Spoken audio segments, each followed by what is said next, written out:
শ্রোতা বন্ধুরা কেমন আছেন সবাই? নিশ্চয়ই ভালো আছেন আপনারা। আর আপনাদের মাঝে চলে এলাম আমি প্রিয়া সুরে তারা এই আয়োজনটি নিয়ে। এখন লাইভে কথা বলছি, আপনারা আমাকে দেখতে পাচ্ছেন এবং শুনতেও পাচ্ছেন। আর সেই সাথে বলবো যে সুরের তারা মানেই কবিগুরু রবীন্দ্রনাথ ঠাকুরের গান এবং সেই সাথে আমাদের জাতীয় কবি কাজী নজরুলের গান। তবে এই মুহূর্তে আমি বকবক করতে চলে এসেছি। আজকের বিষয়টি হচ্ছে হাতেখড়ি। এই হাতেখড়ি শব্দটা মানে অর্থ কী? হাতেখড়ি হচ্ছে লেখার জন্য কাঠ বা বাঁশ তৈরি একটা লাঠি, কিন্তু তার আগেও কিছু কথা আছে। সে কথাটা কি? এর বাংলা ভাষাটা কি? সেটা হচ্ছে অক্ষর জ্ঞান দান করা বা লেখাপড়া শুরু করার অর্থে ব্যবহার করা। সাধারণত শিশুদেরকে বর্ণমালা শিক্ষা বা আনুষ্ঠানিক যে শিক্ষা প্রতিষ্ঠানে প্রবেশের আগে যেই লেখানো বা পড়ানো হয় তাকেই হাতেখড়ি বলা হয়, মানে সূচনাকে হাতেখড়ি বলা হয়। এটি আসলে মায়ের হাতে হতে পারে, বাবার হাতে হতে পারে, ভাই বোনের হাতে হতে পারে, আরও অনেক যারা মানে আসলে দিতে পারে। ঠিক আছে, তবে এটি একটি শুভ অনুষ্ঠান যা সাধারণত মানে আমাদের হিন্দু ধর্মীয় অবলম্বীরা বেশিরভাগ সময় সরস্বতী পূজা বা অন্যান্য শুভ দিনে এটি একটা সুন্দরভাবে একটা অনুষ্ঠান অনুষ্ঠিত করে। আর সেই সাথে বলবো যে যেহেতু আমি বলেছিলাম যে বাঁশের তৈরি একটি ছোট লাঠি, আসলে এখন হয়তো বাঁশ সেভাবে হয় না, তবে আমিও কখনো এই যে কোনো ডালের নিয়ে কখনো মাটিতে লিখতাম, লেখার চেষ্টা করতাম। তবে সেটা হচ্ছে পরবর্তীতে। প্রথমে কিন্তু আমি লেখা শুরু করেছিলাম, চক পাওয়া যেত না, চক আর সিলেট, সেই চক সিলেটে আমি লেখা শুরু করেছিলাম। আপনারা কোন মানে প্রথম কোন জিনিস দিয়ে লেখা শুরু করেছিলেন? চক সিলেট, নাকি খাতা পেন্সিল, নাকি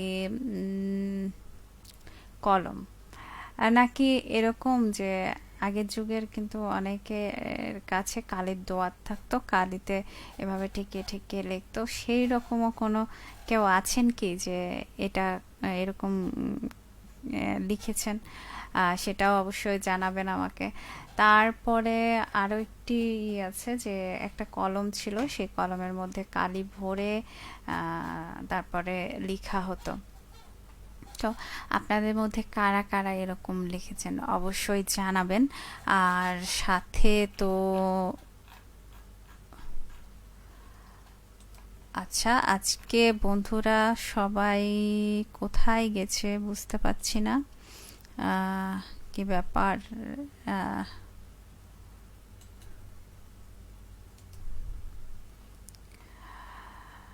বন্ধুরা এসে গেছে, কিন্তু বন্ধুদের কমেন্টসগুলো আমি দেখার চেষ্টা করব অবশ্যই। আর সেই সাথে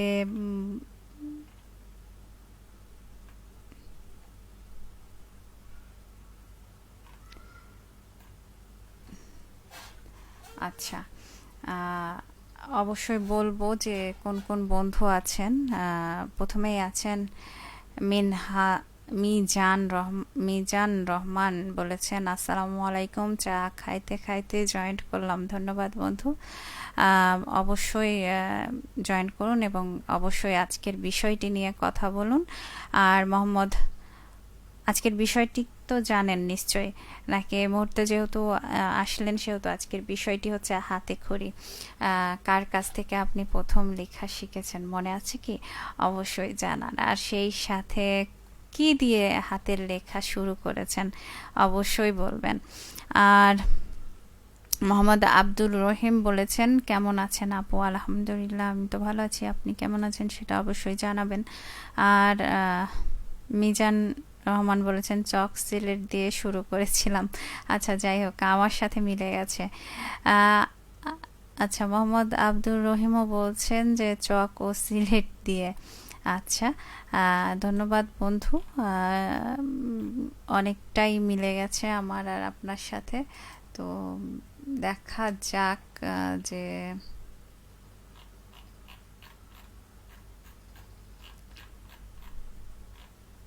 আমি কি সব হারিয়ে ফেলছি? বন্ধুদের কমেন্টসগুলো কেন পাচ্ছি না? খুবই বিরক্ত লাগছে আজকে যে বন্ধুদের কমেন্টসগুলো আমি পাচ্ছি না আজ। একটু সমস্যা করছে, তো দেখে নিব যে বন্ধুরা।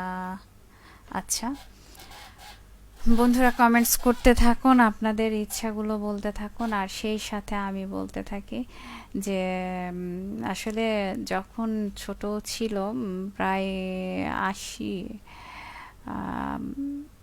৬০ কিংবা ৭০-এর দিকে কলম এসেছে বাংলাদেশে মনে হয়। তো আচ্ছা,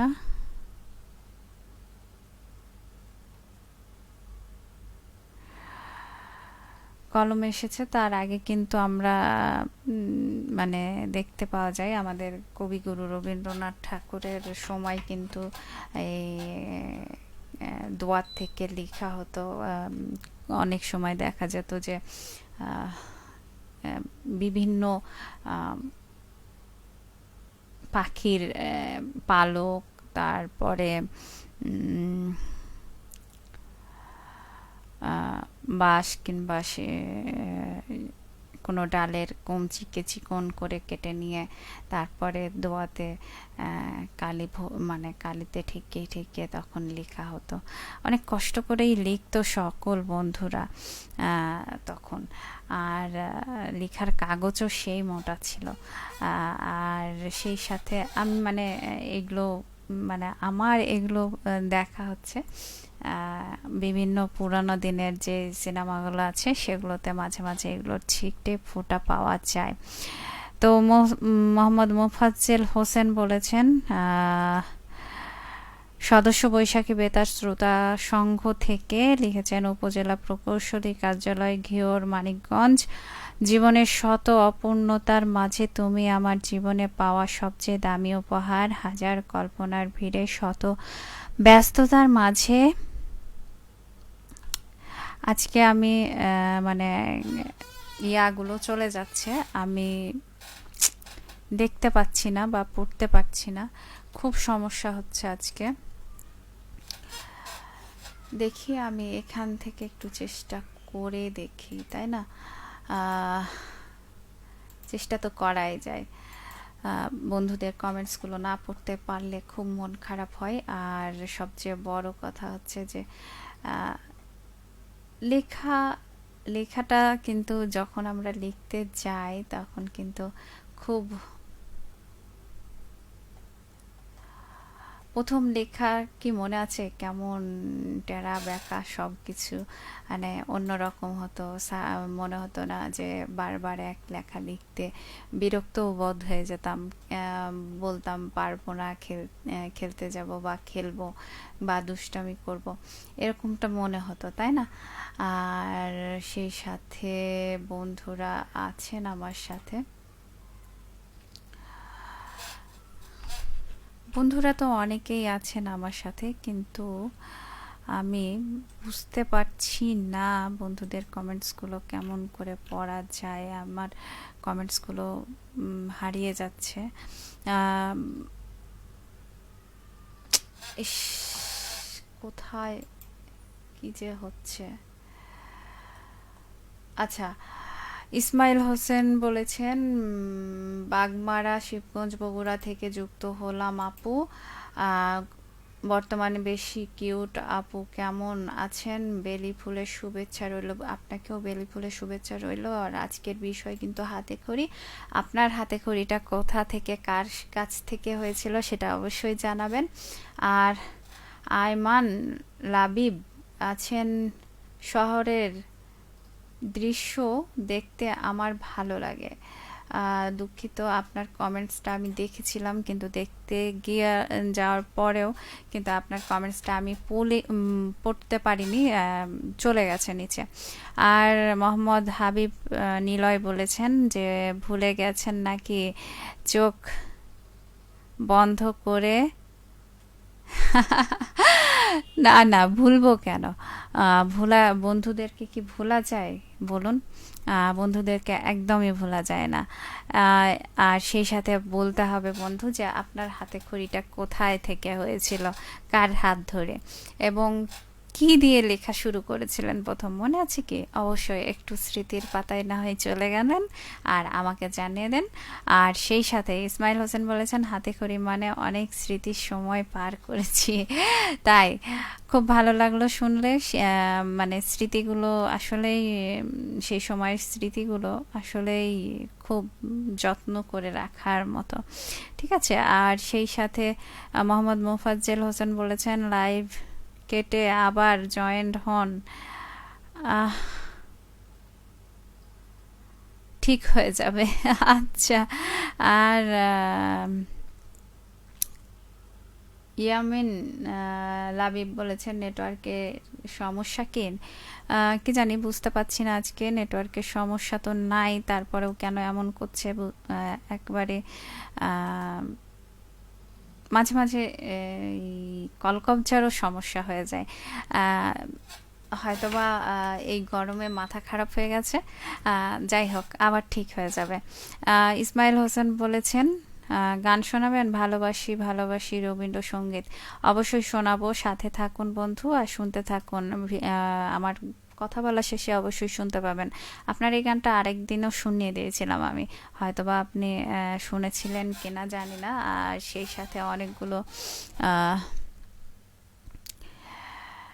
লাভ রিয়াক্ট দিয়েছেন, ধন্যবাদ বন্ধু। আর সেই সাথে মোহাম্মদ হাবিব নিলয় বলেছেন আম্মু লেখা শিখিয়েছিল হাত ধরে সিলেটে।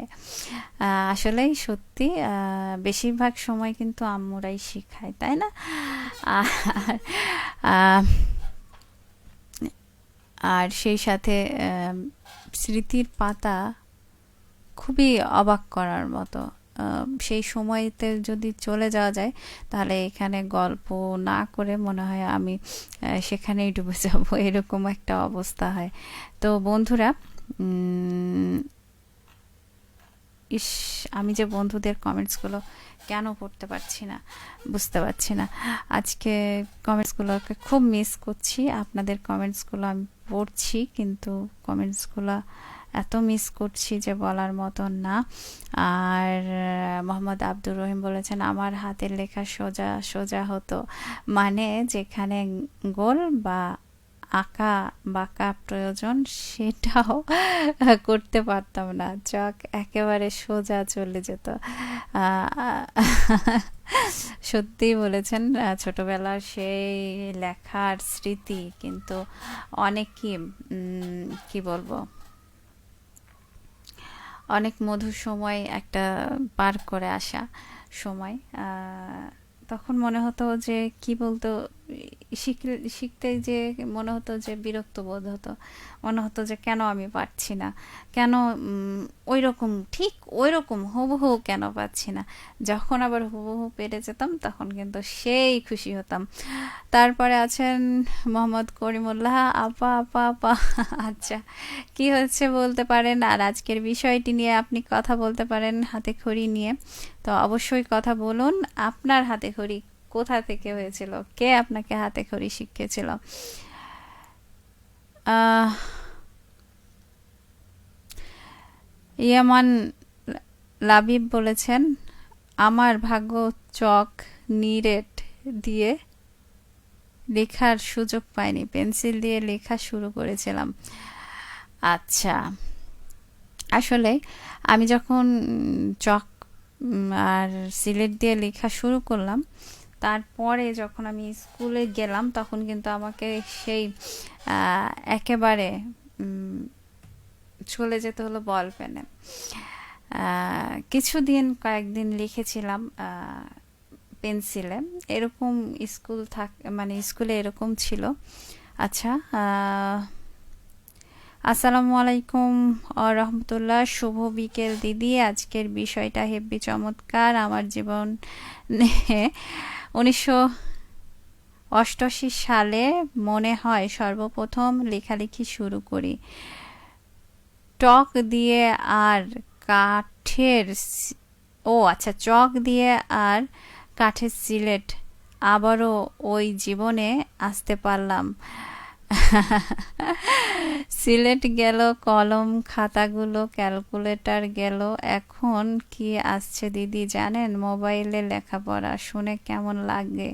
আগের যুগ বাঘে খেয়ে নিল।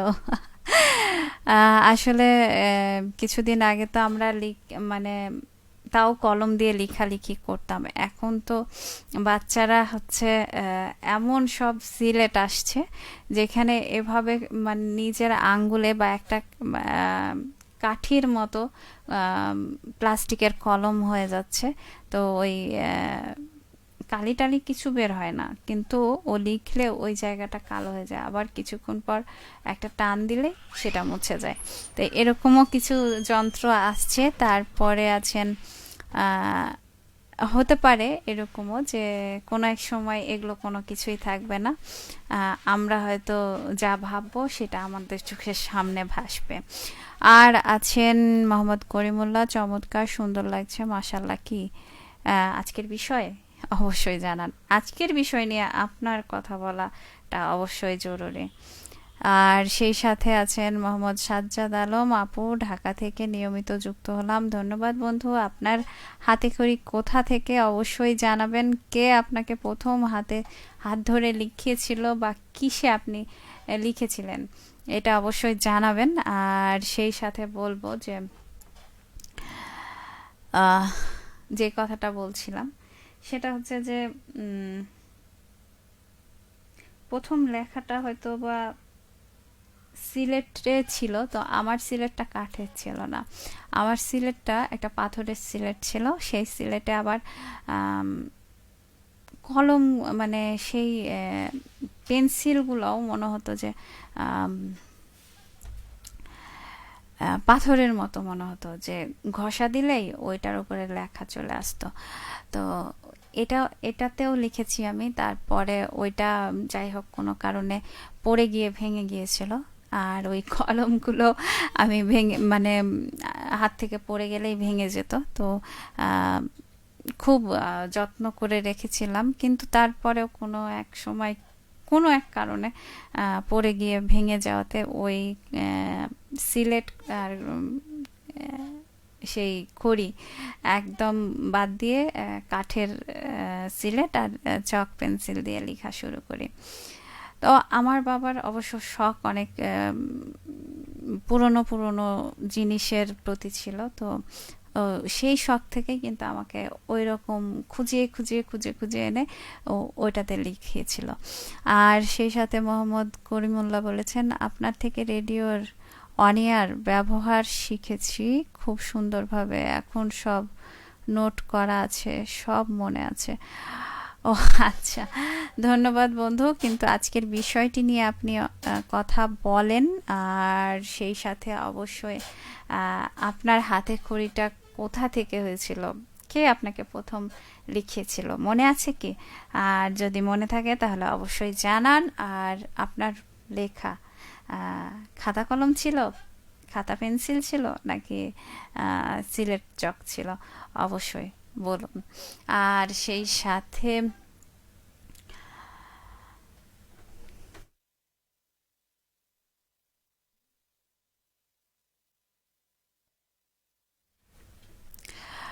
সেই সাথে আহ, আরো বলতে চাই যে হাতে খড়ি লেখাটা আহ, খুব মজার ছিল।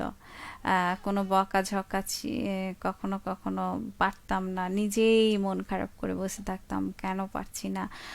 মা এত সুন্দর করে লিখে দিচ্ছে, আমি কেন পারছি না, কেন আঁকা বাঁকা করতে পারছি না, কেন গোল করতে পারছি না। কত যে নিয়ম করে লেখা শেখাতো মা, সেটা মনে পড়লে অবাক হয়ে যায়। আমি কি পারবো আহ, কাউকে শিখাতে? সেটাও মানে অনেক ধৈর্য করে, অনেক ধৈর্য ধরে সে লেখাগুলো শেখাতো। আর তারপরে পড়াও, প্রথম যে স্বরবর্ণ ব্যঞ্জন বর্ণ সেই বর্ণগুলোও মুখস্থ করেছি। ছোটবেলার সেই কথাগুলো এখনো মনে হয় যে অনেক মানে এত বিরক্ত করেছি মাকে, এত ধৈর্য সাথে শিখিয়েছে। যদি সেদিন না শিখাতো তাহলে মনে হয় আজকে এই জায়গাটাতে আসতাম না। আম, মার সেরকম কোনো জায়গাতেই খাইনি, কিন্তু আহ, লেখাপড়া নিয়ে অনেক দুষ্টুমি করেছি। পারতাম, কখনো কখনো এরকমও হয়েছে যে লিখতে বসেছি, লেখা আহ, ইচ্ছা করেই খারাপ করে রেখে দিয়েছি। মানে এত দুষ্টুমি করতাম, কিন্তু এখন আর দুষ্টুমি করি না। এখন খুব ভালো একটা মানুষ হয়ে গেছি। আর সেই সাথে বাংলা শেখার সাথে সাথে কিন্তু ইংরেজি, অঙ্ক এগুলোও কিন্তু শিখেছি আমি প্রথম আমার মায়ের কাছ থেকে। আপনারা কার কাছ থেকে শিখেছেন সেটা অবশ্যই জানাবেন। আর কবিতাগুলো প্রথম মায়ের কাছ থেকেই শেখা। তো এই তো হলো শেখা। আর আম, স্বরলিপি নামে একটা বই ছিল, সেই বইটাই সকলের শেখার একটা উপকরণ ছিল। তো সেই বইটাই এনে দিয়েছিল, আর তার সাথে আরও কিছু বই নিয়ে এনে দিয়েছিল বাবা। তো মা পড়ে পড়ে শোনাতেন, বলতেন এইভাবে মুখস্থ করো, এভাবে পড়ো। তো খুব ভালোই একটা সময় কাটতো। আর সেই সাথে আছেন প্রবীর মিত্র শীল, বলেছেন আপু শুভ বিকেল, সাথে আছি হরিনগর থেকে। ধন্যবাদ বন্ধু, হরিনগর থেকে আছেন। আজকের বিষয়টি নিয়ে কথা বলুন। আর